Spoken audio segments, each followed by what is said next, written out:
ఎవరైనా మాట్లాడితే అరెస్ట్ చేస్తున్నారు, దారిలోనే అరెస్ట్ ఇలా పోయి అరెస్ట్ చేస్తున్నారు. తెల్లవారుజామున నిన్న మన వాళ్ళని ఇంటికి పోయి అరెస్ట్ చేసేసారు.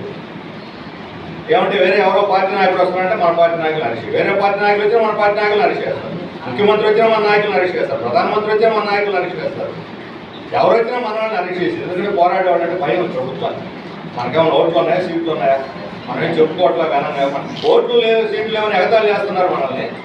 ఓట్లు సీట్లు లేని పార్టీ చూసి ఎందుకు పాలకవర్గాలు భయపడుతున్నారు, ఎందుకు పోలీసులు నిర్బంధాన్ని విధిస్తున్నారు, ఎందుకు మన మీద నిరంతర నిఘా కమ్యూనిస్ట్ పార్టీ ఆఫీసుల మీద, మన సంఘాల మీద, మన కార్యకర్తల మీద, నాయకుల మీద నిరంతర నిఘా.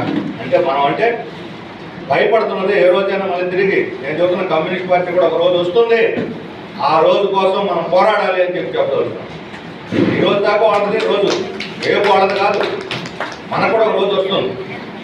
అందువల్ల కమ్యూనిస్ట్ పార్టీ వస్తే పేదరికాన్ని నిర్మూలిస్తుంది, సమానత్వాన్ని సాధిస్తుంది.